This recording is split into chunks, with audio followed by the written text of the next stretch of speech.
De nouveau, merci à tous pour votre présence sur cet atelier transition ESSEC Alumni. 1 heure pour comprendre l'économie circulaire et inscrire son entreprise dans cette démarche avec Pierre-Emmanuel Saint-Esprit, ESSEC 2016. Donc, encore Merci un grand beaucoup. merci Pierre-Emmanuel, je te passe la main. Merci beaucoup. L'idée, c'est vraiment qu'on ait un échange sur le sujet aujourd'hui. J'ai que 31 ans, expert, c'est un grand mot, mais j'espère que je vais pouvoir vous apporter quelques éléments. J'ai mis une petite photo de la promo de la chaire économie circulaire du coup de l'ESSEC de cette année. Vous voyez les visages des 40 étudiants avec les sponsors L'Oréal, Luxottica et Bouygues au ministère de la Transition écologique, malgré la période un peu spéciale. On a fait effectivement l'événement final où ils proposaient leurs solutions circulaires il y a 2 semaines. Donc, je trouvais que c'était chouette de faire le lien avec ça, puisqu'effectivement, pour celles et ceux qui ne le savent pas, on a créé il y a 3 ans une chaire dédiée au sujet de l'économie circulaire. Et j'en profite pour vous le dire maintenant, au-delà de ce que je vais vous partager aujourd'hui, nous avons créé l'année dernière un MOOC gratuit ouvert à tous et à tous sur Coursera pour effectivement se former aux questions d'économie circulaire, que ce soit sur la partie en anglais et en français, pardon. Voilà, donc si vous souhaitez effectivement poursuivre cet échange, n'hésitez pas à aller dessus. On verra peut-être les liens par mail. Très rapidement pour effectivement me présenter. Donc moi j'ai fait effectivement l'ESSEC, je suis sorti ouais, par là en 2007. J'ai créé une société qui s'appelle ESAC, qui en gros lutte contre le gaspillage des produits électroniques en leur donnant une seconde vie en lien avec de l'insertion professionnelle. Nous avons été rachetés en 2021 par le groupe Manutan, qui est un des leaders de la distribution des produits B2B en Europe, présent dans 17 pays, et pour créer la fonction justement économie circulaire. Donc c'est un peu comment développer l'économie circulaire à partir d'un modèle économique classique existant à l'intérieur d'un groupe existant, en touchant justement au modèle économique, pas en faisant entre guillemets, disons, des actions RSE d'un côté ou de l'autre. J'ai créé effectivement la chaire il y a 3 ans d'économie circulaire, j'en parlais juste avant.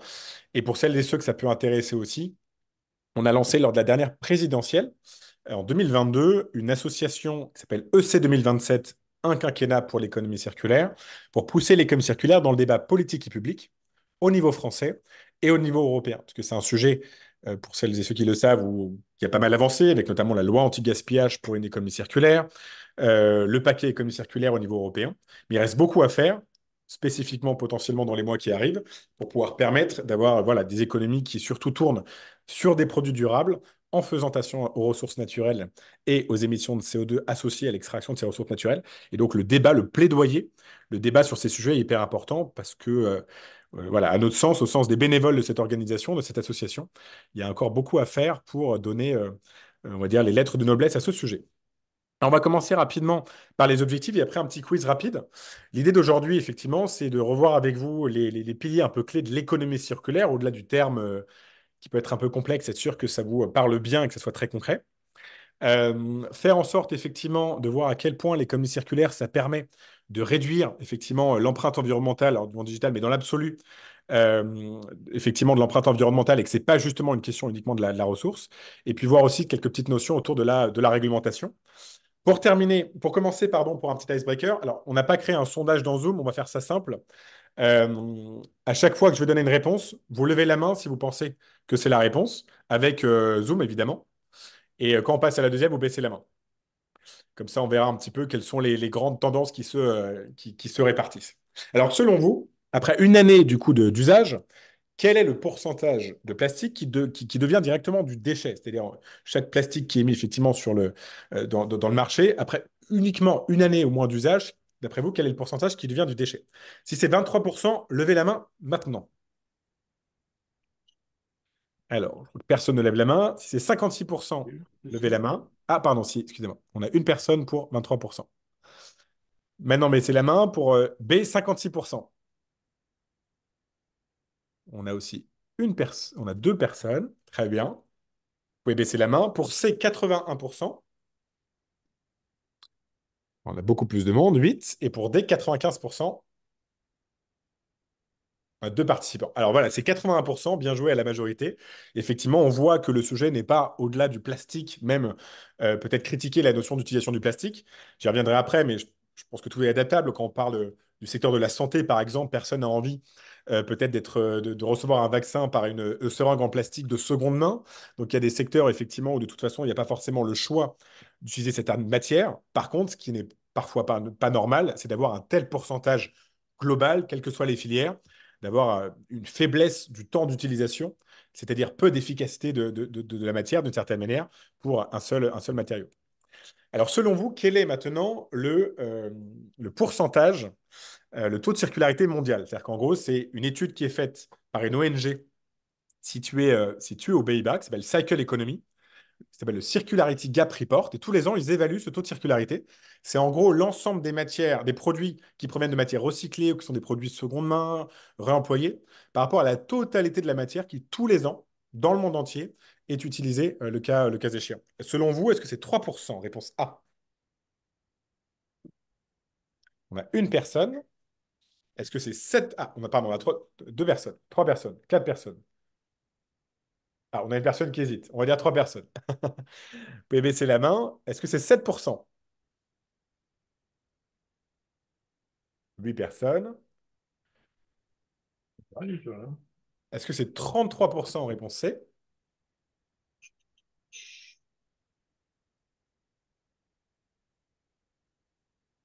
OK. Et où est-ce que c'est la réponse D, 45%?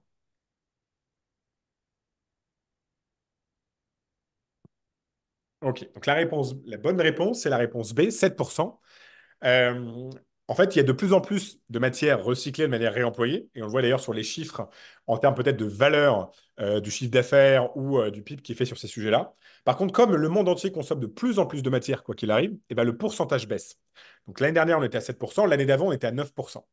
Donc voilà, en valeur, ça augmente, on va dire, mais malheureusement, comme le monde ne cesse de consommer de plus en plus de matières, vous connaissez sûrement le jour du dépassement, ce jour où effectivement, lorsqu'on l'a dépassé, le monde commence à vivre à crédit en ressources naturelles, c'est-à-dire qu'on commence à consommer plus de matière que la planète est capable de régénérer, et bien effectivement, on n'est qu'à 7% de taux de circularité. Une autre question, quel est pour vous le pourcentage de Français qui changent leur téléphone alors que l'ancien fonctionne toujours? Est-ce que c'est 38%? Réponse A.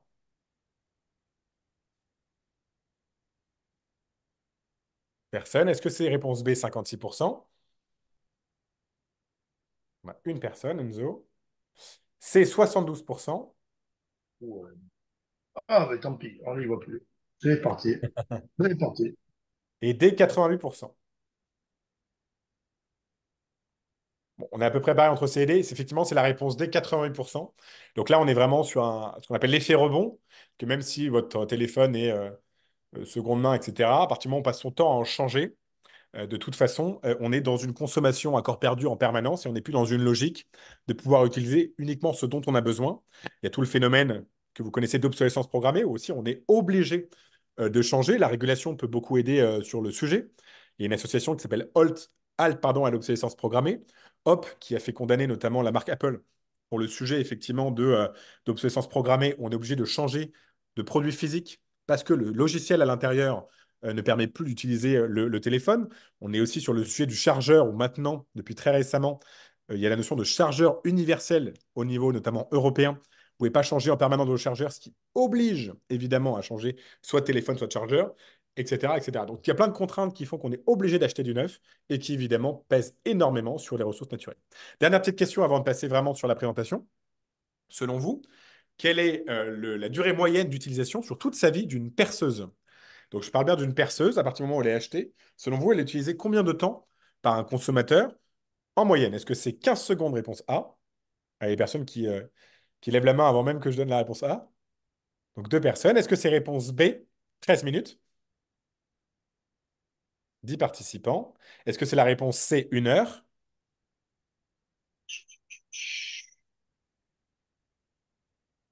Est-ce que c'est la réponse D, 18 heures?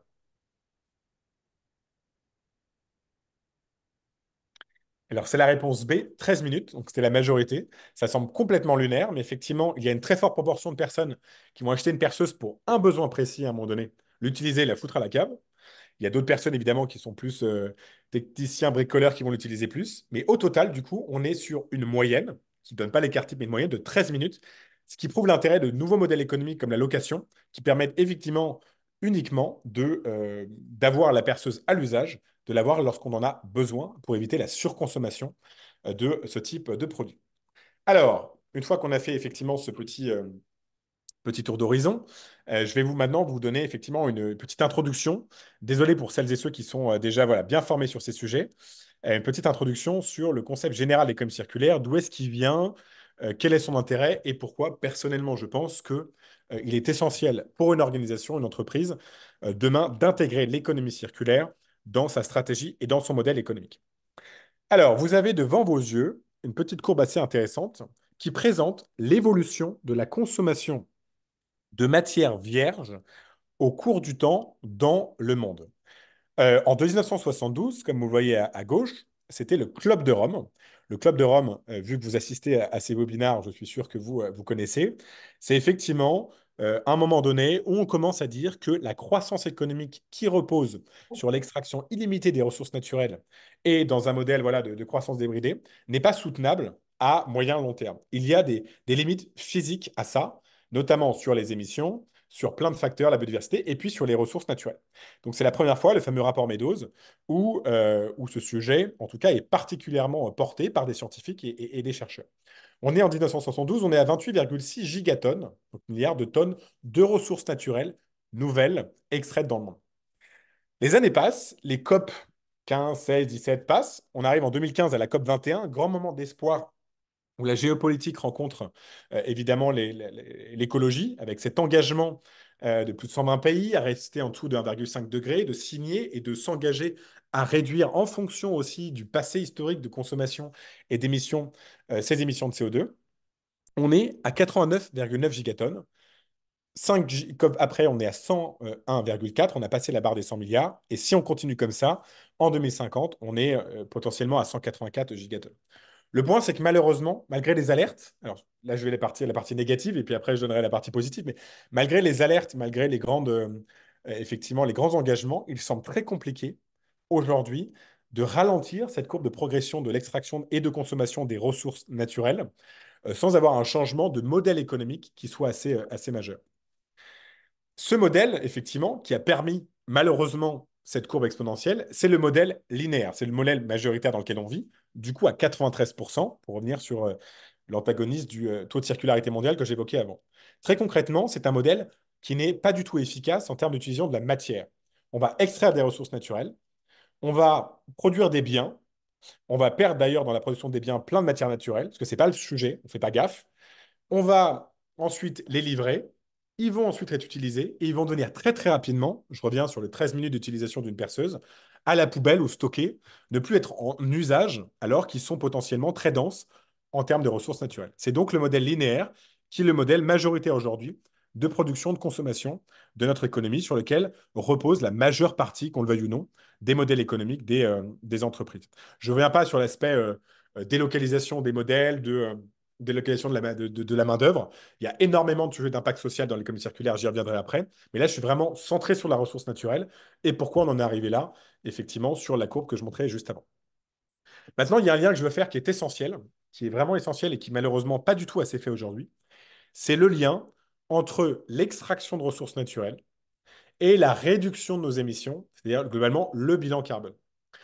Aujourd'hui, lorsqu'on parle effectivement de bilan carbone, que ce soit à un niveau d'une entreprise, d'une organisation, de l'impact environnemental ou d'un État ou d'un bloc géographique comme l'Union européenne, on ne pense cognitivement tous qu'à la réduction de la facture, enfin des dépenses d'énergie. On va penser qu'au nucléaire, on va penser qu'aux voitures. On va pas du tout penser aux émissions qui sont faites lors de l'extraction des ressources naturelles et la production des biens pour différentes raisons. La première, c'est que typiquement, avec la désindustrialisation de nos pays, la réduction de la part de l'industrie, et ben, majoritairement, les émissions sont liées au scope 1 et 2 ne sont pas forcément les plus importantes, pardon. Et notre scope 3 est délocalisé, puisque nous consommons des biens qui sont produits ailleurs. Mais vraiment, on ne pense pas du tout que le fait de réutiliser un bien va nous permettre d'éviter des émissions de CO2. Alors que quand on va dire j'utilise une voiture électrique, on est voilà, dans l'idée de ça permet de réduire des émissions de CO2. Ce lien n'est pas fait et c'est un vrai sujet parce que du coup, il faut savoir que 45% des émissions de CO2 que nous devons réduire pour atteindre les accords de Paris peuvent l'être via l'économie circulaire. c'est pratiquement la moitié de l'équation. C'est-à-dire en réutilisant des biens, en donnant une seconde vie à des biens, en recyclant mieux si vraiment on n'a pas le choix de faire du recyclage, etc., etc.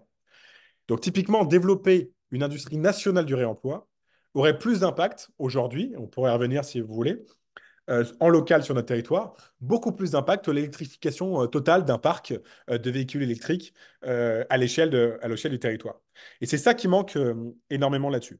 Et c'est ce que montre ce graphique avec la part, je pourrais vous l'envoyer après, des émissions de CO2 qui sont liées à l'extraction et donc au début du cycle de vie d'un produit. Vous voyez le tech, c'est-à-dire le j'extrais et the process, je vais processer la matière et je vais produire, par rapport effectivement aux émissions et par rapport derrière à droite aux différents besoins sociétaux que vont remplir les produits ou les ressources naturelles qui sont extraites. Donc ça, c'est vraiment un point hyper important. Nous, pour venir rapidement sur ce que je fais au quotidien dans mon métier, lorsque nous donnons une seconde vie à un produit électronique, ce que je fais du coup typiquement chez Zach, il faut savoir que 80% de l'empreinte numérique de l'organisation, d'une empreinte numérique, pardon, d'une organisation, ce sont les produits hardware que nous utilisons. Donc si nous donnons une seconde vie à ces produits-là, nous réduisons l'empreinte carbone de cette organisation. Donc, une fois qu'on a mis des panneaux solaires, qu'on a fait de la géothermie, qu'on a transformé le parc de voitures, qu'on fait attention, il ne s'agit pas uniquement, lorsqu'on parle d'économie circulaire, d'utiliser plusieurs fois le même gobelet parce que c'est bien pour les ressources, mais c'est surtout beaucoup mieux pour aussi les émissions de CO2. Pour vous donner un autre exemple, 90% de l'empreinte générale carbone de ma société, Manutan, qui vend plein de produits aux entreprises, c'est le scope 3, ce sont les produits que nous vendons. Donc, si nous ne faisons pas d'économie circulaire, nous ne faisons rien. Rapidement, sur enfin, voilà, l'économie linéaire, comment on en est arrivé là? Et c'est pour ça qu'on a lancé derrière une chaire d'économie circulaire dans une école de commerce à l'ESSEC. On en est arrivé là très basiquement. Et là, je vais être peut-être un peu provoquant, mais c'est comme ça. Parce que c'était un modèle ultra rentable de aller extraire des ressources naturelles quelque part, aller produire ailleurs très loin et à les vendre sur un marché de consommateurs encore très loin.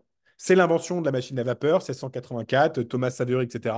C'est la notion de raccourcissement, enfin de baisse, si vous voulez, de coût dans la supply chain qui a permis effectivement à ces modèles de devenir très profitables et donc du coup d'avoir fait exploser l'économie linéaire. Beaucoup plus rentable de vendre plein de produits neufs produits ailleurs. C'est juste une question, si ça s'est en tout cas développé autant, c'est parce que c'était ultra rentable. Et c'est évidemment aussi l'histoire de paquets de délocalisation liées à la main-d'œuvre, etc. Et donc, pour pouvoir effectivement combattre l'économie linéaire, il faut réfléchir au modèle économique circulaire et qui soit rentable d'un point de vue écologique, c'est-à-dire qu'ils émettent moins de CO2 qu'un modèle linéaire concurrent, économique, c'est-à-dire qu'ils attirent les investisseurs et qui donnent envie au board d'aller vers ça, et puis social, parce que, on le voit bien dans la période actuelle, ça va permettre d'unir les citoyens et citoyennes autour d'un projet social, et donc évidemment d'être beaucoup plus facteur d'équilibre pour la société, facteur d'équité pour la société, parce que le social est au cœur. Mais malheureusement ou heureusement, on ne peut pas continuer de se battre seul contre l'économie linéaire sans prendre en compte la partie de modèle économique. Et c'est notamment ça qu'on essaye de craquer avec la chaire économie circulaire de l'ESSEC, avoir vraiment une approche aussi business pour encourager les boîtes à intégrer l'économie circulaire dans leur modèle économique. Rapidement, pour illustrer sur un ordinateur aussi, quelque chose qui est très très important, lorsqu'on voit un produit fini devant les yeux, on va considérer que le poids des ressources naturelles est uniquement ce qu'on voit devant les yeux. Donc pour un ordinateur, vous avez un ordinateur de 2 kg, dire bah voilà, le poids concrètement de l'ordinateur, c'est 2 kg.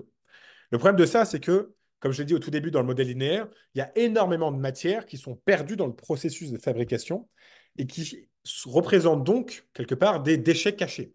Pour un ordinateur de kilo, vous avez 1,5 tonnes d'eau qui ont été utilisées. Vous avez plus de 800 kilos de matières premières autres qui ont été défoncées et perdues dans le processus. Vous connaissez peut-être euh, voilà, les sujets des terres rares, du lithium et compagnie.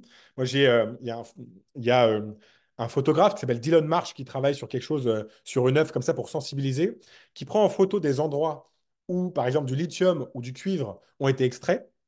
Il va voir à quel point la roche, la biodiversité a été défoncée, et il va mettre en post-production de la photo uniquement la somme de cuivre qui a été extraite, qui est toute petite, pour permettre, enfin, en résultat d'avoir abîmé tout autant de paysages. Donc pour avoir tout ça, il faut détruire tout ça. et quelque part sans se soucier des conséquences. Et c'est tout ça qu'il faut avoir en tête quand on a le produit fini devant les yeux et qu'on en change pour rien. C'est la totalité de la conséquence en matière première et en émissions, puisqu'on a aussi 240 kilos du coup d'émissions de combustibles fossiles et 22 kilos de produits chimiques qui ont été finis, qui ont été perdus, pardon. Tout ça qu'il faut considérer, encore une fois, lorsqu'on parle d'un produit un peu fini. Alors, la bonne nouvelle, quelque part, quand je dis la bonne nouvelle, c'est qu'on va utiliser, c'est que le modèle de l'économie linéaire, il est condamné. C'est une évidence. Le problème, c'est qu'il est condamné déjà à certains endroits, pas partout, et que malheureusement, les modèles circulaires en sont globalement à une phase de test, de projet, mais pas encore très rentable. Mais par contre, il faut savoir, il est condamné parce qu'on a une dépendance délirante aux ressources naturelles. Il faut savoir qu'on consomme, par exemple, l'équivalent de 15 piscines olympiques toutes les 15 secondes de béton. Du 1er janvier 2012 au 31 décembre 2014, par exemple, la Chine a utilisé autant de béton que les États-Unis dans tout le XXe siècle, etc., etc. Et cetera. Et qu'on voit aussi, si on prend les supply chains, qu'un supertanker a été capable de bloquer le canal de Suez et de mettre l'économie en PLS juste parce que le canal était bloqué. On voit ce qui se passe évidemment aujourd'hui, tout ce qui va être en énergie avec les conflits géopolitiques. On voit ce qui se passe aussi, est très important de le savoir, énormément de ressources naturelles ne sont plus disponibles et ne le seront plus bientôt. Et donc de toute façon, effectivement, les supply chains doivent se réinventer. Dans les limites aussi de l'économie circulaire, pour vous donner cet exemple complètement lunaire, il y a souvent des business models qui ne sont de moins en moins rentables, justement parce qu'elles ne prennent pas en compte l'écologie. Je prends l'exemple de, ici, cette mine de cuivre qui est située au Chili, dans le désert de l'Atacama. Comme l'extraction du cuivre nécessitait énormément d'eau et qui n'avait pas plu depuis 500 ans dans ce désert, et ben, qu'est-ce qu'ils ont fait? Ils ont construit une sorte de pipeline depuis le Pacifique pour amener l'eau salée. Et puis, ils ont dû construire une usine de désalinisation parce qu'il fallait de l'eau désalinisée pour l'utiliser dans le désert, qui utilise au passage du charbon qui vient de la Nouvelle-Zélande et de la Colombie. Donc, c'est une catastrophe écologique, mais c'est aussi complètement con d'un point de vue modèle économique, parce que pour avoir ce minerai, il faut l'usine de désalinisation, il faut le pipeline qui permet d'avoir l'eau, etc., etc. Et cetera. Et c'est de moins en moins, évidemment, rentable de faire des choses aussi délirantes. Donc, voilà pourquoi l'économie linéaire, il y a plein d'autres arguments, hein, de toute façon est condamnée. Et pourquoi effectivement l'économie circulaire est une solution et une solution qui repose sur plusieurs piliers qui peuvent permettre d'avoir des modèles économiques qui prennent en compte la ressource naturelle, les émissions de CO2, tout en remplissant les besoins évidemment fondamentaux, se nourrir, se loger, travailler, etc., des citoyennes et citoyens. Alors c'est quoi du coup, pour aller rapidement là-dedans, et pour reprendre la définition et les piliers entrepreneuriaux de l'économie circulaire, on va dire globalement les piliers de l'économie circulaire, de la définition de l'économie circulaire. Si vous avez à retenir un truc aujourd'hui, c'est uniquement ça, c'est ces trois piliers-là. Le premier, c'est tout ce qui va avoir trait au design d'un produit ou d'un service, c'est-à-dire le début de la vie du produit ou de service. Tout se décide à la phase de design. Si vous ne designez pas un produit pour qu'il dure longtemps, pour qu'il soit réparé, etc., eh ben, vous ne devez plus rien faire derrière dans son cycle de vie si vous souhaitez lui donner une seconde vie. Donc, c'est design out waste and pollution. C'est comment, par le design, vous éradiquez le fait qu'il va donner rapidement un déchet et qui va polluer énormément. C'est tout ce qui est autour de l'éco-conception. Chez Zach, j'ai été contacté par pas mal de fabricants qui me disaient: Ah, c'est génial ce que vous faites, ça serait bien que vous mettiez en place un service de reprise des produits de ma marque pour mes clients. Je fais: Ok, très bien, on peut mettre en place ce service de reprise, mais derrière, il faut lui donner une seconde vie. Et on analysait ce qui était fait, ce qu'on pouvait faire de ces produits. Et ben, tous les produits qui n'étaient pas designés correctement pour être réparés, typiquement, on pouvait détacher une pièce détachée plutôt qu'avoir un gros bloc qui devait aller à la poubelle, ou alors avoir des cols non chimiques, ou alors avoir effectivement même accès à l'intelligence derrière le design pour pouvoir l'appliquer sur la réparation, etc., etc. Si c'est pas fait au début, on peut rien faire derrière et on peut pas mettre en place, notamment de modèles de tech back, qui est un des modèles principaux de l'économie circulaire. La deuxième chose, du coup, une fois que les produits et les ressources naturelles sont en circulation sur le marché, c'est tous les modèles qui permettent de prolonger au maximum la durée de vie de ces produits. Donc, je vous donne l'exemple d'un. C'est comment, quand un produit n'est plus utile à un client, que ce soit un particulier ou une entreprise, et ben, l'entreprise met en place un service de récupération, de reconditionnement et de réemploi pour le remettre sur le marché. C'est le même produit. Vous faites une deuxième fois du chiffre d'affaires sans avoir besoin d'extraire des ressources naturelles. Et donc, vous ne réémettez pas du CO2 lié à la production d'un bien neuf et à l'extraction d'un bien neuf, mais vous avez quand même la possibilité de remettre le bien sur le marché. La troisième chose, c'est que tout ça permet de régénérer les écosystèmes naturels, et c'est un pilier fort qui va toucher notamment tout ce qui a trait à l'écologie industrielle et territoriale, au partage des ressources naturelles entre plusieurs entités au même endroit, etc. Lorsque vous faites de l'économie circulaire, vous analysez toujours, encore une fois, votre modèle économique, votre modèle social, mais est-ce que vous êtes efficace en termes d'utilisation de la ressource? Et évidemment, du coup, ça permet de baisser votre nécessité, votre besoin en termes de ressources naturelles, et donc vous laissez les ressources naturelles se régénérer parce que la bien-être est bien faite. Si vous la laissez tranquille, comme je le disais avant, effectivement, elle va se régénérer annuellement. Mais encore une fois, le jour du dépassement aujourd'hui est franchi de plus en plus tôt. C'était, il me semble, juin cette année. Je l'évoquais avant, 45%, comme je vous l'avais dit, ce sont les émissions de CO2 qu'on peut réduire en faisant de l'économie circulaire à un niveau mondial. Pour le détail, je pourrais vous envoyer d'autres études, mais je n'ai qu'une heure, donc je vais vite. Et puis, comme je l'évoquais aussi, la notion de la supply chain, là, je vous donnais l'exemple des ressources naturelles inclus dans les produits électroniques. La notion de la supply chain et de la pérennité de la supply chain est aussi un argument très, très fort pour lancer des modèles d'économie circulaire. Ce que je fais là, c'est d'essayer aussi de vous donner des arguments. Si demain, dans vos organisations, vous devez faire un peu voilà, faire un petit peu votre pitch pour aller convaincre peut-être des dirigeantes et dirigeants pourquoi il faut faire de l'économie circulaire. Il faut adapter évidemment son discours en fonction de la cible, mais c'est vous donner la totalité des arguments, écologiques ou pas, pour aller convaincre votre audience. Donc j'évoquais effectivement la partie émission de CO2, j'évoquais la partie supply chain. Là, ici, je vais vous donner un autre argument donc dans la partie supply chain qui est effectivement le fait que beaucoup aujourd'hui de business models linéaires sont bâtis sur des ressources naturelles qui vont disparaître. Et vous avez un outil à votre disposition que je mets ici, donc de l'Institut national de l'économie circulaire, qui est une matrice d'analyse de la criticité de la ressource et qui vous permet assez facilement, si vous êtes un vendeur ou un producteur de biens, de voir si votre modèle, en fait, fonctionne sur des matières premières qui, concrètement, ne sont pas pérennes. Parce que le volume des réserves disponibles a vocation à baisser, parce qu'effectivement, le produit n'est pas substituable, parce qu'il n'est pas recyclable, etc., etc. Vous avez aussi une autre banque de données que je n'ai pas mis là, qui s'appelle le World Resource Institute, pardon, et qui va vous permettre aussi de la même manière de considérer si les produits, enfin, les ressources naturelles que vous utilisez ont vocation à disparaître. La volatilité des prix, évidemment, on l'a bien vu avec le Covid, tout le monde parlait uniquement du pétrole et du gaz, mais c'est la même chose sur énormément de ressources naturelles. La dépendance à des fournisseurs qui sont situés très loin est aussi un argument clé. Je rappelle que l'économie circulaire, puisqu'il y a la dimension écologique, c'est reconstruire des chaînes de collecte, de réemploi, de réparation en local. Vous n'allez pas faire de l'économie circulaire en collectant des biens usagés au Chili, en les reconditionnant en France et en les revendant, j'en sais rien, en Allemagne. Enfin, quoique France et Allemagne, encore une fois, ça peut aller. Et donc, c'est aussi pouvoir construire des chaînes, des supply chains vraiment résilientes. C'est aussi quelque chose qui est vraiment très, très fort pour construire des modèles d'économie circulaire. Et puis, dernier point, mais quand même qui est important, du coup, l'argument business. Si vraiment vos interlocutrices et interlocuteurs, je sais que ce n'est pas votre cas parce qu'on est dans un webinaire dédié à la transition, mais si vous avez des interlocuteurs qui ne comprennent uniquement l'argument de l'argent et de la croissance, c'est théorisé aussi. Il y a maintenant pas mal d'études sur le sujet. Ici, vous avez une étude Fondation Ellen MacArthur et McKinsey ensemble, qui à 2030 chiffre à 1,8 trillion d'euros de chiffre d'affaires, enfin, en tout cas de PIB à récupérer par l'économie faite sur justement une meilleure efficacité sur la ressource naturelle. Vous avez un autre chiffre, vous avez aussi 2400 milliards de lost value to recover en 2030 en Europe. Lost value to recover, c'est quoi? C'est lorsque vous considérez qu'un produit est un déchet, au bout de 2 mois, par exemple, il vaut zéro en termes de valeur, il va être jeté, il vaut zéro. Si vous le récupérez, vous le revendez et que vous le vendez 100, et ben la différence entre zéro et 100, c'est cette lost value to recover. Et elle est gigantesque et sera permise par la structuration vraiment d'un marché du réemploi à l'échelle nationale, européenne, etc. Et c'est la totalité, effectivement, des bénéfices à se faire au-delà des arguments de rétention client d'entreprises qui ont de plus en plus envie, besoin d'avoir une approche effectivement durable sur leurs achats ou sur leur modèle. On en parlera à la fin, mais si je n'ai pas le temps, je glisse un dernier argument autour de la réglementation. Ça nécessiterait un webinaire à part entière. Mais globalement, en 2 mots à retenir, en France, vous avez la loi anti-gaspillage pour une économie circulaire votée en 2019.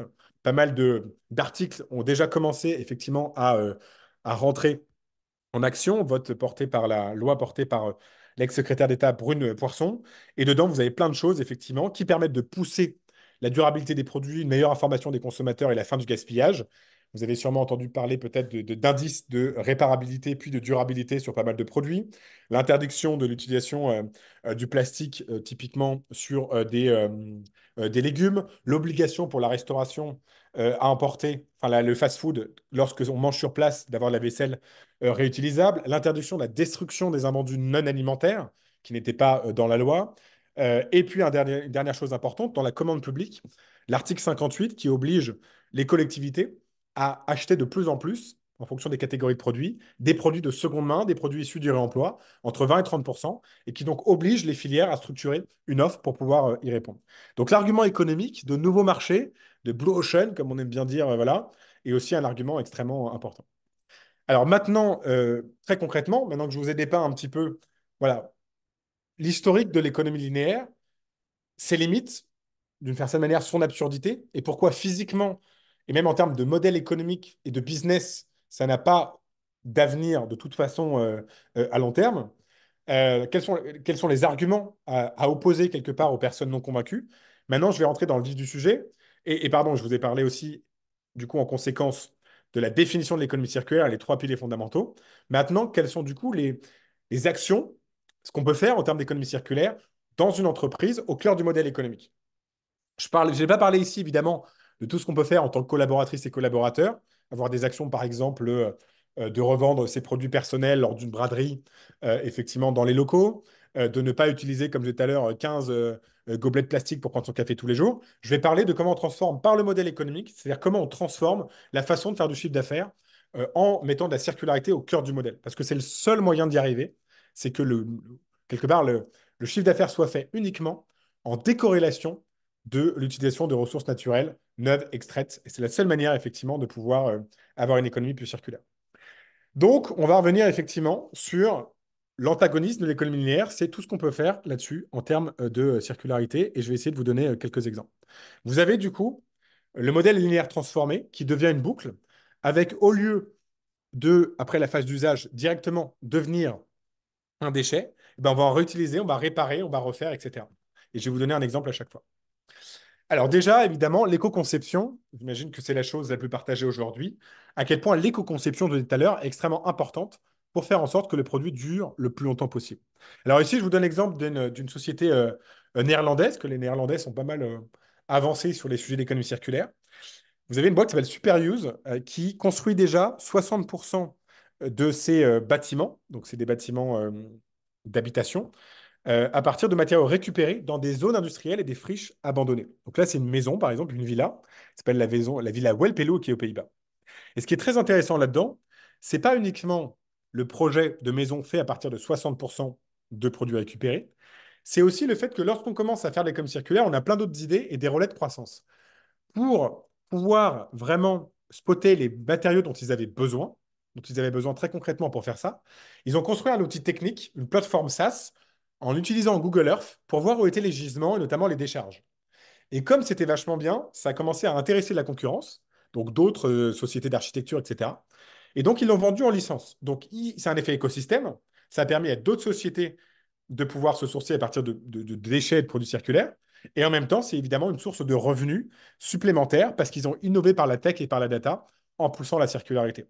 Et ça, c'est un point hyper important. Vous n'avez jamais fini de voir à quel point il y a des bonnes idées pour la planète, pour le business et pour le social lorsque vous commencez à mettre le doigt dans l'économie circulaire. Globalement, c'est réinventer l'économie. Donc, c'est un terrain de jeu qui est incroyable pour n'importe quelle entreprise et n'importe quel secteur. Et c'est vraiment ça dont j'aimerais vous convaincre aujourd'hui. On peut faire de l'économie circulaire partout. Ce n'est pas un secteur d'activité, il y en a absolument partout. Bon, la deuxième chose, assez classique aussi, c'est l'optimisation effectivement de la ressource avec le partage. J'évoquais régénérer les écosystèmes naturels. Cloud computing, c'est réutiliser la chaleur, très concrètement, qui est créée par les ordinateurs, par les serveurs, pour pouvoir chauffer un bâtiment. C'est donc du partage de ressources naturelles qui peut se perdre. Et on est encore dans la ressource efficiency, qui va être aussi un argument économique fort lorsque bah, la ressource naturelle, typiquement aussi l'énergie, devient extrêmement chère. Et on a vu le choc après la guerre en Ukraine à ce niveau-là. Maintenant, on va être sur la réutilisation et je vais vous donner deux, trois exemples en fonction du temps que j'ai. La réutilisation, le réemploi, il faut commencer. Là, c'est un exemple du B2C avec typiquement Leclerc. Vous pouvez, dans n'importe quelle organisation, vous demander, OK, quels sont les actifs, les assets que j'ai pour pouvoir développer l'économie circulaire. Et là, aujourd'hui, dans la grande distrib, pour ceux qui bossent dedans, vous le savez, le non-alimentaire se pète la gueule. Et le grand actif d'un Leclerc, par exemple, c'est son espace. Il faut rentabiliser l'espace pour qu'en permanence, au mètre carré, il y ait énormément de business qui se fasse. Et donc, ils ont mis en place des corners de rachat de produits du quotidien à quelques euros, avec un petit logiciel qui permettait de pricer rapidement ces produits. Donc, des CD, des DVD, des trucs comme ça, des bouquins. Et puis, de l'autre côté, le cas échéant des caisses, ils ont construit des corners de seconde main dans lesquels les clients pouvaient évidemment acheter ces produits avec un multiple évidemment de marge. Et donc, ils peuvent comme ça rentabiliser le fait qu'ils ont énormément de passages, de rétention de consommateurs qui viennent en permanence faire leurs courses, qui vont pouvoir, eux, se faire un peu de pouvoir d'achat dans une période compliquée en vendant des choses qui ne leur servent pas. Et donc, ils vont aussi optimiser leur surface de retail. Donc voilà, c'est aussi la dimension de pouvoir permettre le réemploi en regardant un petit peu ce que j'ai comme actif et le faire effectivement de manière intelligente à ce niveau-là. Bon, la réparation, évidemment, c'est ce qui est très connu au niveau de l'économie circulaire. C'est aussi un nouveau modèle économique puisqu'on est effectivement sur vendre un service. Lorsqu'on est habitué à vendre des produits, c'est différent de vendre un service comme de la réparation. Il faut sourcer les pièces détachées, il faut prendre un produit, le renvoyer, il faut avoir évidemment des techniciens, etc. Et on voit que les SEB, les Fnac Darty, notamment voilà, en B2C, développent beaucoup des offres sur la réparation avec des offres du style, vous payez, je ne sais pas si vous avez vu Darty Max, vous payez un montant annuel, c'est un abonnement, un montant mensuel, par exemple 19 euros, je crois. Et puis tous les produits de la gamme, qu'ils soient Darty ou pas, sont réparés. Et donc, c'est un nouveau modèle économique qui vous permet d'avoir des revenus récurrents et qui permet évidemment d'avoir pour les consommateurs et consommatrices euh, un impact évidemment très positif au lieu de passer son temps à s'énerver et à changer de produit au bout de 2 secondes. Parce qu'il y a aussi quelque chose qui est dingue. L'économie circulaire, c'est l'économie du soin. On fait attention aux ressources naturelles, on fait attention aux produits. Et il y a toujours quelque chose de très positif aussi humainement.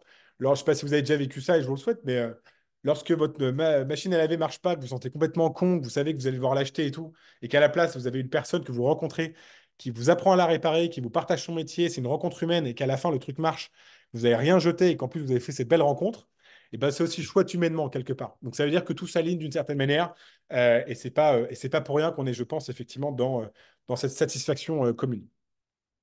Un point qui est important aussi, que je voulais partager avec vous sur le modèle de réparation, etc. euh, les leaders dans les industries ont une grande responsabilité parce que c'est très compliqué pour un petit acteur de réussir sur un modèle économique circulaire tout seul. Je prends l'exemple de la Maïf. Si vous êtes un petit concessionnaire ou un petit réparateur dans votre coin et que vous commencez à dire je ne répare qu'à partir de pieds détachés, tout seul, eh ben, ce n'est pas un avantage comparatif important si les pièces sont plus chères. Et en gros, ça va surtout vous faire perdre beaucoup d'argent. Si la Maïf dit, et c'est ce qu'ils ont fait, c'est pour ça que j'en parle, à partir de maintenant, toute voiture assurée Maïf, et ben, lorsque le client va dans un concessionnaire, un réparateur, un garage auto Maïf, le garage doit privilégier la seconde main. Et ben, du coup, vous avez tous les garages qui sont quelque part égaux. Vous avez un effet d'échelle qui fait qu'ils vont tous devoir se sourcer en seconde main. Et donc, vous avez des économies d'échelle importantes. Et donc, tout l'écosystème va changer et va pouvoir se transformer vers les pièces détachées.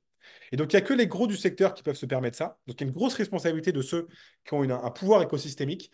Toutes ces boîtes qui ont énormément de fournisseurs, qui ont énormément, effectivement, de pouvoir là-dessus. Parce que petit acteur par petit acteur, même startup par startup ou autre, ou acteur local par acteur local, c'est très compliqué d'être rentable actuellement sur ces modèles-là. Rapidement après, sur le remake, donc c'est-à-dire vous n'êtes pas dans la réparation, mais vous prenez un produit, vous le reconditionnez, c'est-à-dire que vous le refaites pratiquement à neuf et vous le renvoyez. Bon, il y a plein d'exemples. Oui, dans les produits électroniques, vous avez des boîtes qui le font depuis très longtemps, Caterpillar, typiquement dans les engins de chantier. C'est souvent un bon sens économique avant d'être un bon sens écologique. C'est pour ça que ça a été fait notamment beaucoup dans le luxe, parce que les produits sont très chers.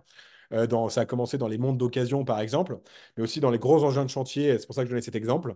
Bon, je ne m'attarde pas là-dessus. C'est évident de voir à quel point ça peut être une bonne idée de manière générale pour n'importe quelle entreprise, de pouvoir structurer une offre de réemploi. C'est nous ce qu'on fait du coup chez Manutan sur le mobilier de bureau. On a ouvert notre premier centre de réemploi du coup inauguré en juin dernier, donc c'est-à-dire le mois dernier, pour pouvoir développer une offre de mobilier de bureau reconditionné à large échelle en Europe en B2B. Voilà, toute boîte de n'importe quel secteur qui met des produits sur le marché doit réfléchir à sa supply chain circulaire pour pouvoir remettre sur le marché des produits qu'elle a déjà mis une fois sur le marché. Il y a un potentiel business important et une responsabilité très importante écologique et sociale. Il y a l'exemple de la refactory de Renault à Flins, que vous avez peut-être entendu parler. L'industrie automobile aussi avec Stellantis, Aramis Auto, qui a été fondé d'ailleurs par un ESSEC. La voiture d'occasion, c'est aussi quelque chose qui forcément doit être considéré au-delà des débats sur la voiture thermique, parce qu'il y a beaucoup de matières premières, évidemment, dans une voiture. Et puis pour terminer un petit peu sur le dernier bout de la chaîne de l'économie circulaire, je vais terminer par l'upcycling. L'upcycling, c'est pas réparer, c'est pas reconditionner un produit pour qu'il ait la même fonction avec un super état, c'est faire changer de fonction au produit. Donc, par exemple, vous prenez une table et elle devient une porte, d'une certaine manière. Donc, évidemment, c'est plus de l'artisanat. C'est plus compliqué opérationnellement. Peut-être que certains qui l'ont déjà fait pourront témoigner, mais c'est plus compliqué opérationnellement, très honnêtement, à mettre en place. On est dans un niveau d'expertise très important. Mais je vous donnais ce petit exemple d'une œuvre d'art où des déchets ont été utilisés pour faire une œuvre d'art. J'avais aidé l'année dernière une expo tout autour de l'économie circulaire où il y avait pas mal d'œuvres qui étaient faites à partir de déchets pour sensibiliser au fait qu'en fait, le déchet, c'est une perception cognitive. Euh, Toute chose qui est un déchet, on peut lui redonner de la valeur en le réemployant, le reconditionnement, en faisant autre chose. Quand on met quelque chose à la poubelle, je ne parle pas évidemment je sais pas, du verre en plastique, je parle d'autre chose, je parle de plein de choses. On peut lui redonner une valeur si on s'en donne les moyens en termes de production, en termes de marketing, en termes de création d'histoire. Le prix est toujours en face d'une histoire marketing, et donc on peut s'en donner les moyens collectivement. La toute dernière branche, la dernière, j'insiste sur le fait que d'un point de vue du droit environnemental et en termes de calcul du poids environnemental, écologique et sociétal, il y a une hiérarchie des secondes vies à un produit. Il faut avant tout faire de l'occasion, c'est-à-dire réutiliser un produit sans rien faire. En deuxième, faire du reconditionnement, de la réparation, pardon, réparation. En troisième, du reconditionnement. Et en quatrième, du recyclage. Il est évidemment beaucoup plus néfaste en termes d'émissions de CO2 de recycler un produit plutôt que de le reconditionner ou de le réutiliser sans le reconditionner. Et donc, on a vécu dans une ère, là, des 20 dernières années, où le recyclage est la règle, et c'est l'arbre qui cache la forêt, et on dit, ah, on fait de l'économie circulaire parce qu'on recycle et c'est cool. Le recyclage émet énormément de CO2. Il y a plein de matières, et je ne vais pas rentrer dans les détails, qui ne sont pas recyclables. Et lorsque vous achetez un produit où il y a marqué il est potentiellement il est recyclable, ça ne veut pas dire qu'il sera recyclé. Donc je vous invite à acheter des produits à partir de matières recyclées. Mais l'argument de ces recyclables, on s'en fout un peu s'il n'y a pas la structure en place pour recycler le produit derrière. Et encore une fois, il faut privilégier l'industrie du réemploi, l'industrie de la réparation, parce que le recyclage est la dernière solution. Et ceci n'est même pas une réflexion personnelle, business ou écologique, c'est du droit, c'est marqué dans le droit de l'environnement. Donc ça, c'est hyper important de l'avoir en tête. J'en terminerai par l'économie de la fonctionnalité, qui est le dernier modèle économique, enfin, c'est pas un modèle, c'est tous les modèles économiques autour de ceci dans l'économie circulaire.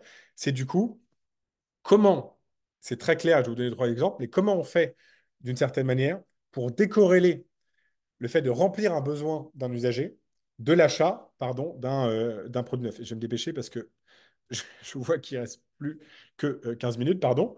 On décorrèle le cas échéant, effectivement, remplir un besoin de l'achat d'un produit neuf et on va plutôt vendre l'usage et du coup vendre un service. C'est très simple. Je vous donne un exemple. L'exemple de Signify, qui est une boîte qui appartient à Philips. Lorsque vous, potentiellement, vous avez besoin d'un nouveau bâtiment pour vos collaboratrices et collaborateurs, vous avez évidemment besoin d'éclairage. Vous pouvez acheter l'éclairage. Vous achetez l'éclairage, il est installé, et puis après, vous payez évidemment l'énergie. Bon. Vous avez, lorsqu'on passe à l'économie de la fonctionnalité, et par exemple, lorsque vous avez un modèle comme ça, vous pouvez faire en sorte qu'en réalité, lorsque l'infrastructure est installée, la propriété reste celle de Philips. Donc, c'est-à-dire que l'infrastructure pour éclairer reste celle de Philips. Pourquoi c'est circulaire? Parce que si ça reste la propriété de Philips, le producteur et l'installateur auront intérêt à ce que l'installation dure le plus longtemps possible et soit réparable. Parce que s'ils doivent changer tous les 2 jours parce que c'est pourri et que ça ne marche pas, eh ben évidemment, il n'y a pas de modèle économique. Donc c'est pour ça que c'est circulaire. Premier point. Et le deuxième point, c'est que vous pouvez aussi payer à l'usage. C'est-à-dire, vous pouvez dire, bah voilà, je ne paye uniquement que l'énergie que je consomme. Donc, vous avez deux modèles circulaires, entre guillemets, en un. C'est effectivement le fait que la propriété reste du côté du producteur du service et que vous payez aussi à l'usage.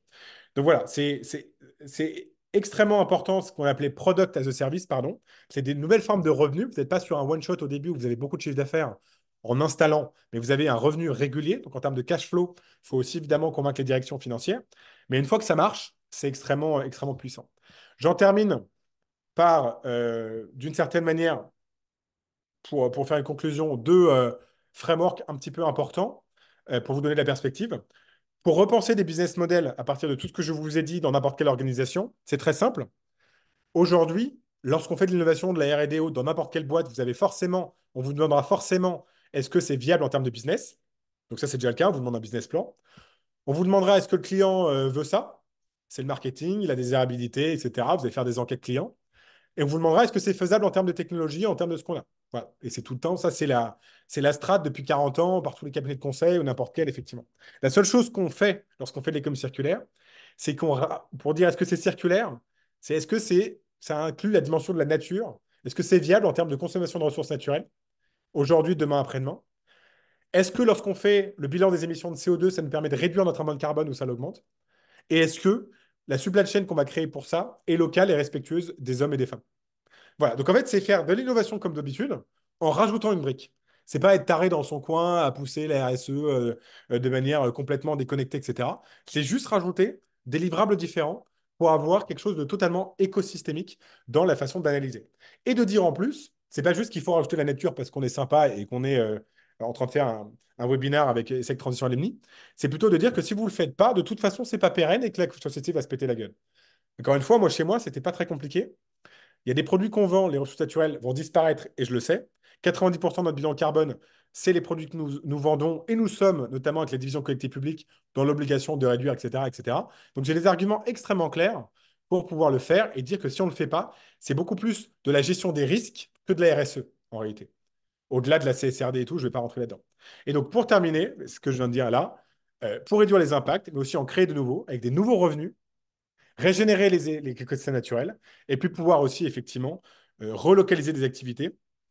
Euh, L'économie circulaire, et j'en terminerai par là, aussi quelque chose de très important, a été inventé par l'économie sociale et solidaire, par le mouvement Emmaüs, par les ressourceries et les recycleries, à un niveau local extrêmement puissant. Ça fait vivre énormément de personnes, effectivement, qui peuvent être dans l'exclusion, dans le besoin. Nous, chez ZAC, du coup, notre centre logistique de reconditionnement de produits électroniques, c'est un centre logistique d'insertion professionnelle en lien avec le groupe ARES. Dans notre hub circulaire pour le mobilier, on recrute avant tout des personnes issues de l'insertion professionnelle dans le 93 dans une QPV. Il est extrêmement important de garder cet ADN-là mais en industrialisant l'économie circulaire pour ne pas rester à 7%, effectivement, dans les années à venir, parce que c'est un enjeu écologique sur la biodiversité et sur les émissions de CO2 absolument majeur. Mais par contre, il faut garder en tête absolument cet impact social pour ne pas tuer l'économie sociale et solidaire, mais plutôt l'aider aussi à s'industrialiser d'une certaine manière. Voilà, je voulais qu'on garde du coup à minima 10 minutes. J'arrête de partager, je crois que c'est le cas. Je vous remercie de votre attention. J'ai essayé d'aller assez vite. C'est un sujet évidemment assez global et large. Donc, si vous voulez qu'on puisse Ben, merci parler, beaucoup. n'hésitez pas. Et puis voilà, je regarde les questions. Je ne sais pas s'il y en a certaines. Oui, Ok. on a une question. C'est 45% d'économie grâce au réemploi. Est-ce que c'est un choix plus politique qu'économique? Non, c'est pas d'économie, désolé si je me suis mal exprimé. C'est 45% d'émissions de CO2, des émissions de CO2 que nous voulons réduire au niveau européen pardon, excusez-moi, au niveau mondial, je vous enverrai l'étude après, pour atteindre les accords de Paris, donc rester en dessous de 2,5 degrés, qui peuvent l'être via l'économie circulaire, 55% via la transition énergétique. Donc c'est écologique. Les arguments économiques, c'est plutôt 1,8 quantifié pour l'instant, c'est des études, hein, mais encore une fois, bon, ça vaut ce que ça vaut. C'est 1,8 trillion de réduction de coûts en réduisant mieux la matière au niveau européen jusqu'à 2030. Et aussi, il y a une étude des échos McKinsey qui était sortie, 2400 milliards d'euros à faire avec ce que j'ai appelé la loss value to recover. Et enfin, il est dit aussi qu'on passerait de 10% à 30% de produits réemployés en Europe à horizon 2030. Et donc, il y a une part de marché à avoir là-dessus, quoi. Bon, d'une certaine manière, moi, les études, c'est pas que je suis mal à l'aise, mais bon, elles valent ce qu'elles valent. Après, il faut voir secteur par secteur. Et évidemment, la réalité du terrain, c'est est-ce que les clients achètent ou pas. Mais en tout cas, l'argument économique, oui, il est extrêmement clé. Moi, je suis provocateur quand je parle au pouvoir public en disant que c'est le seul moyen d'équilibrer la balance commerciale de la France aujourd'hui. Dans un pays où on a désindustrialisé c'est pas uniquement en relocalisant les industries de la santé qui sont hyper importantes hein, en post-Covid, qu'on réindustrialise la France ou en faisant des gigafactories de batteries, ce qui est très important aussi. C'est en relançant plein d'industries qui émettent rien, mais qui permettent du réemploi et en réduisant notre scope 3 pour être crédible aussi sur la totalité de notre bilan carbone national. Mais merci beaucoup. On a une autre question. Donc, avons-nous une idée de ce que représentent les modèles économiques circulaires par rapport au modèle extractif, marginal, en progression, déjà significatif? Il me semble que j'ai entendu un 7%, mais peut-être que tu pourras... Alors, si on parle de modèle économique en valeur, c'est exactement c'est la réponse que je viens de faire. Et encore une fois, il faut voir secteur par secteur, mais je vous ai donné les éléments macro en chiffre d'affaires, donc en PIB, on va dire. Le 7%, c'est en termes de volume de ressources naturelles. Donc là, je suis sur la ressource. Faire attention aux différentes métriques, hein, c'est hyper important, comme vous le savez, les indicateurs de circularité. D'ailleurs, on vient de faire une étude avec le cabinet de conseil circulaire qui vient de sortir, qu'on a mis sur la page LinkedIn de la chaire économie circulaire, qui est du coup une étude sur les indicateurs justement de la circularité. Je ne vais pas rentrer dans les détails, on prendrait trois plombes, mais attention à comparer ce qui est comparable. Est-ce qu'on parle de volume de ressources naturelles, donc plutôt des tonnes? Est-ce qu'on parle de chiffre d'affaires fait par les activités d'économie circulaire? Est-ce qu'on parle d'émissions de CO2 réduites grâce à l'économie circulaire? Voilà, il faut comparer ce qui est comparable. Mais le 7%, en tout cas, c'était un volume de ressources naturelles. Je réponds juste à une question que j'ai vue sur le ministère qui s'en occupe, parce que c'est un combat personnel. J'ai, euh, on a travaillé notamment sur un baromètre des programmes pendant les présidentielles, pendant les législatives, pendant les européennes. Là, on est en contact avec tous les partis pour voir ce qui se passe sur le sujet, quel que soit le contexte actuel. On a un petit article que j'ai posté sur mon LinkedIn là, la semaine dernière avec BFM TV et un média qui s'appelle CSMCV. En gros, on est au niveau zéro. Il y a pas, il y a un ministère. Alors, c'est un petit peu entre le ministère de la Transition écologique, notamment pour suivre la loi anti-gaspillage, et un peu Bercy, parce qu'il y a ce qu'on appelle la Direction générale de la prévention des risques, la Direction générale de la consommation, de la répression des fraudes, etc., qui va regarder dès qu'il y a un consommateur dans la place. Mais nous, on prône, quand je dis nous, je parle de l'association dont je parlais au début, EC 2027, que le sujet soit beaucoup plus porté politiquement, au-delà du fait qu'il y a un ministère, qu'il y ait une vraie incarnation, pour montrer à quel point c'est un projet général, et notamment qui pourrait énormément unir, euh, encore une fois, avec les arguments sociaux, écologiques et économiques, particulièrement dans la période actuelle. Donc c'est aujourd'hui un sujet qui est très mal compris, et quand on regarde les thématiques abordées pendant les campagnes, c'est une vaste blague. On a organisé un débat à Change Now pendant les européennes sur le sujet de la transition écologique. L'économie circulaire a été à peine mentionné, alors qu'on avait briefé les candidates et candidats et qu'on avait briefé les journalistes pour que ça soit un petit peu abordé. Ça parle de l'énergie, ça parle des crises, notamment la crise agricole, et c'est extrêmement important. Mais dès qu'on parle des ressources naturelles, on est au niveau -10 de la compréhension du sujet. Je le dis avec beaucoup de respect, mais c'est vraiment un gros problème. Merci beaucoup. Donc, il y a une des questions là, tu as en partie répondu, mais les obligations à venir liées à l'économie circulaire pour les professionnels. Donc, il y a eu aussi des réponses dans le chat. Ouais, Vanessa, alors je... c'est effectivement, je vois la réponse. Merci beaucoup, Vanessa. Ça dépend beaucoup de l'activité. On pourrait passer pas mal de temps. J'ai évoqué effectivement le ministère de la Transition écologique. Il faut savoir qu'aujourd'hui, il y a aussi le système en France et aussi pas mal en Europe, donc de responsabilité élargie des producteurs. Ce sont des organismes qu'on appelle des éco-organismes, qui sont des organismes qui ont un agrément public pour gérer la fin de vie des produits et qui sont financés par ce qu'on appelle l'éco-contribution ou l'éco-taxe. C'est-à-dire à chaque fois que vous achetez un produit neuf, vous payez en tant que consommateur particulier entreprise une petite taxe. Donc, il y a pas mal d'obligations liées à l'anti-gaspillage et comme circulaire qui sont entrées en action, notamment pour pousser plus le réemploi. J'évoquais différentes choses tout à l'heure. Peut-être vous citez le niveau européen, j'ai beaucoup parlé du niveau français. Au niveau européen, il y a beaucoup de choses sur la durabilité des produits. Le thème général, c'est la durabilité des produits. Pas plus tard que cette semaine a été publié au journal officiel le règlement ESPR, qui concerne justement la régulation sur les produits durables. J'évoquais l'histoire des chargeurs, mais en gros, l'objectif, c'est comment on fait en sorte que demain, sur le territoire européen, ne soient vendus que des produits qui ne durent pas 3 jours et comment on combat tous les produits pourris via tous les leviers qui sont à notre disposition et aussi notamment le levier informatif pour mieux informer le client via notamment de l'affichage environnemental. Donc, honnêtement, la législation est énorme. Je ne peux pas évidemment répondre à ça maintenant, mais en tout cas, le plaidoyer public au niveau français et européen est essentiel pour avoir une réglementation qui pousse ces sujets. Et puis pour les entreprises, il y a, quand je le disais tout le temps, quand un bilan carbone est fait et une trajectoire de réduction carbone, on ne peut pas ne pas tenir compte des problématiques circulaires.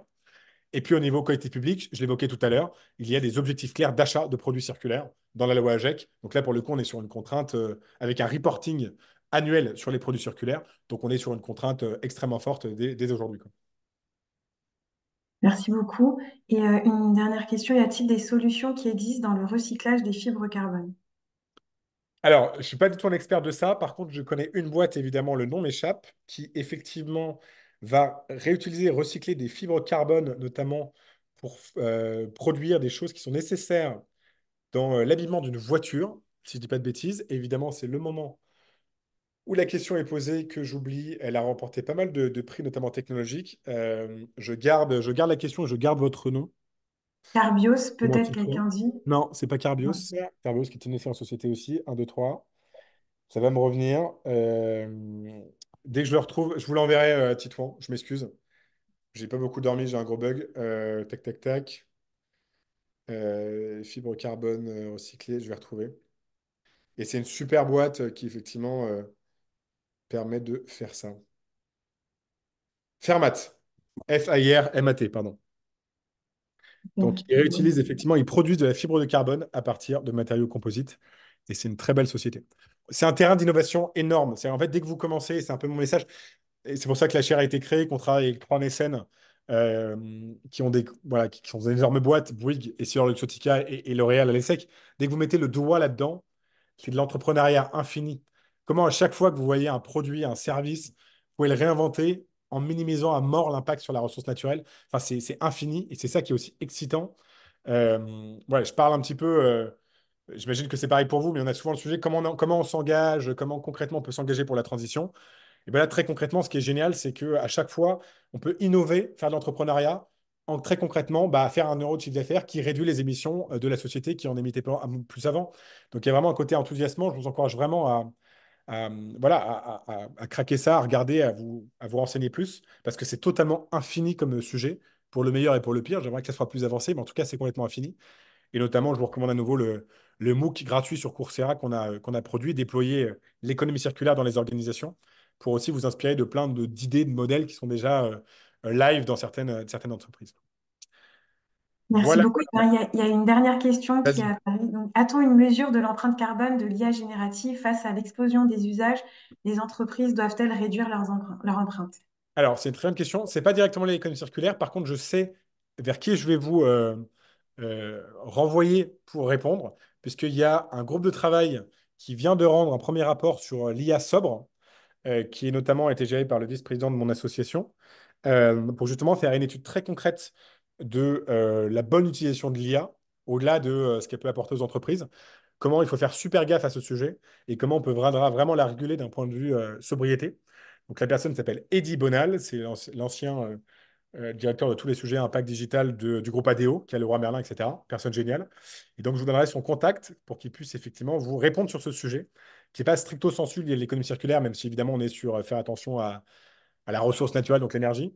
Mais surtout, je veux mettre en contact avec un vrai expert du sujet. Et Voilà. j'ai partagé le lien du MOOC dans le chat. Et il existe en Et, anglais aussi, même ouais. si j'imagine que voilà. Et en tant qu'adhérent d'association ESSEC Alumni, vous pouvez accéder à la certification gratuitement. Donc, ça peut être un bon sujet pour cet été. Merci à tous en tout cas. Merci pour l'organisation évidemment côté Sec Alumni. Merci beaucoup pour ce petit travail collectif. Et puis voilà, je vous invite à vous lancer. Et n'hésitez pas si vous avez la moindre question pour qu'on puisse continuer cette conversation en plus de ce webinaire.